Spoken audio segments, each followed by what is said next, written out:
Umugoroba mwiza kuri mwe mwese mudukurikiye, tuwe ikaze ku makuru iteganyagiye mutegurirwa n'ikigo cy'u Rwanda gishinzwe ubumenyi bw'ikirere Meteo Rwanda. Giye kubagezaho ndi mu Kazarukundo Clarisse. Uyu munsi twagize ikirere cyaranzwe n'imvura cyane cyane masaha ku gicamunsi mu turere twinshi tw'igihugu cyacu.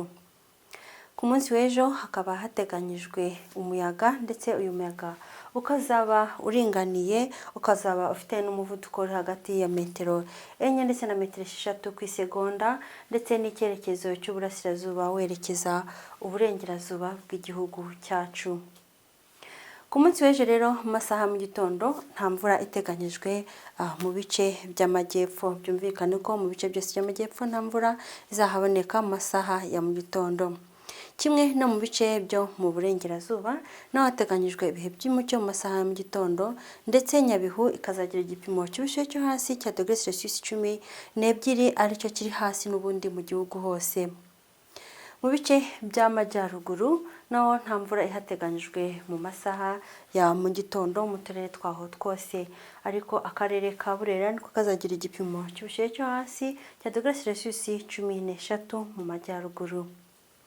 Mu burasirazuba bw'igihugu cyacu naho mu bice byaho byose nta mvura ihateganyijwe. Igipimo cy'ubushyuhe cyo hasi mu burasirazuba kikazagera kuri -16, ahandi hasigaye hapimirwe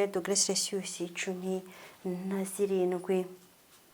Mu mujyi wa Kigali nawo nta mvura uteganyijwemo. Mu masaha ya mu gitondo hateganyijwe ibihe by'umucyo ndetse n'igipimo cy'ubushyuhe kizagera kuri -17.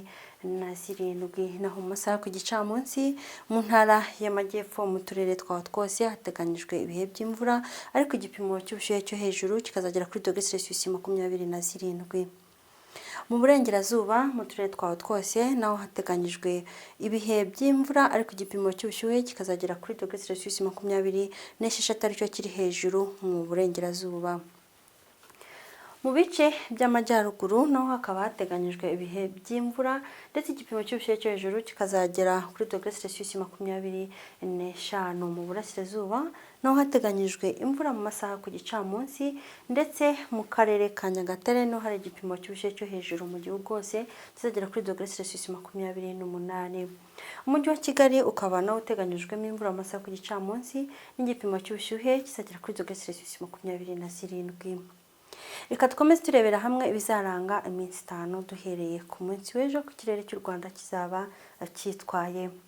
Muri iyi minsi rero uko ari 5 mu kirere cy'u Rwanda dukomeje guteganya imvura, ndetse no mu gice igihugu cy'u Rwanda giherereyemo hakomeje guteganywa ibihe by'imvura. Bikaba biri guterwa n'uko dukomeje kugira isangano ry'imiyaga rifite umuyaga uhehereye utuma tubasha kubona imvura. Ku munsi w'ejo izuba riteganyijwe kurasa saa 11:40 za mu gitondo, rirenge saa 12:03 za nimugoroba. Mwakoze kudukurikira, tubifurije kugira ijoro ryiza.